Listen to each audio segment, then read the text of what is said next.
To me, scheduling is one of the hardest things that a piano teacher has to manage.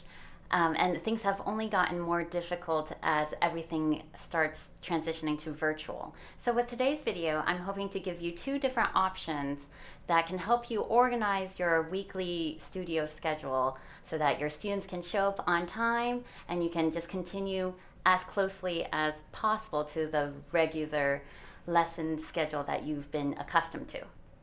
So now the two different versions I have, one of them is a more low-tech version, another one is a more high-tech version. They have benefits to each one, which I will outline as we go along. So that hopefully at the very end, you can pick which one works best for your studio and your needs. I'll start with the low-tech or simple version first. Now to me, the general idea for this one is that you're going to have just one invitation link that you'll use for all of your lessons, and it'll basically create a situation that is very similar to what you might currently have at your studio. Once you open the Zoom app, you'll get to this page and you can hit schedule. You can title the topic something that students will recognize as your studio. Disregard the date for now and hit recurring meeting. And these are all of the different presets you want to put so that your students are ready to go. I would definitely enable waiting room so that when students come to your lesson, they can wait in the waiting room just like they would in their ordinary physical lesson. Once you hit schedule, it will give you this invitation where you can just hit copy and you paste it into an email for your students' parents. Since this email would be going out to your full studio, it might be worth it to consider to put your entire weekly schedule on the same email so it is easy for your students to reference it as the year goes on. Now all you have to do is paste the invitation at the bottom of this email. Now this does of course come with some disadvantages.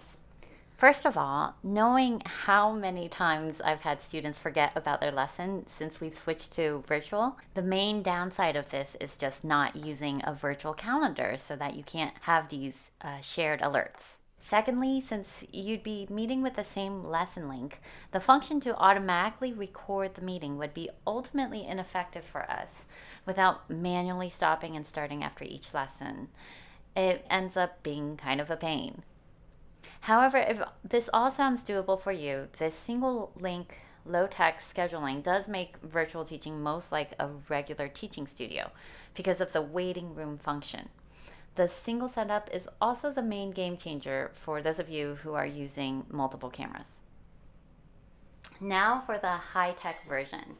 This is essentially using a custom Zoom link for each individual student in your studio. So this might be a little bit of a handful if you have many students, but if you already use iCal or Google Calendar, it is very easy to use with Zoom, and I would highly recommend it. Now, there are some pros and cons, and to me, the biggest con to using this custom version or the high-tech version is that if you're using a multi-camera setup like I do, you do need to take that extra 30-second setup and multiply that with how many lessons you are teaching that day, because you do have to reset it up for every single new meeting you start. But besides that, you have plenty of positives, like the fact that you can just automate your recordings without having to manually do it, and they get individualized for each student. The calendar integration also means that you don't need to be texting their parents the moment their lesson starts because they forgot. And especially for my own personal needs, if you have roommates or other housemates or a partner who is also working from home, I like having that shared calendar because then they can actually see when you have lessons. So to do this high-tech version, start again in the Zoom apps, hit schedule, and for the topic, you can customize it, so put your student name, and I would put piano just in case they are involved in a lot of activities. It would be helpful for their parents. Hit the first date and first time for their first lesson and hit recurring meeting. And then make sure all the presets are as I've done here. And since I'm using iCal, I hit iCal, enable waiting room, and I also automatically record since it is just this one student. Then now iCal is going to open up and you can put it in the relevant calendar. And this is what you see. It's already all inputted for you. Click on the date and then you can hit repeat. And if they have weekly lessons, hit every week and you can specify when that repeat ends.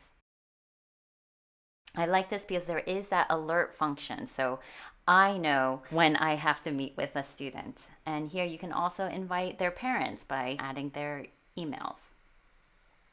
Now, since I know not everybody uses iCal, I would still use this and copy the invitation to an email directly to the parent. But at least now you have it in your calendar repeated, so you don't have to worry about it ever again. So now all you have to do when it's time for your student's lesson is hit the meetings link, find your student's name, and hit start.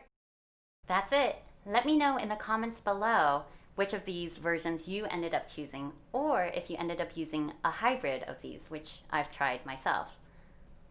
Hopefully with one of these methods, you can focus more on the teaching aspect of virtual teaching instead of the setting up and organizing. Good luck.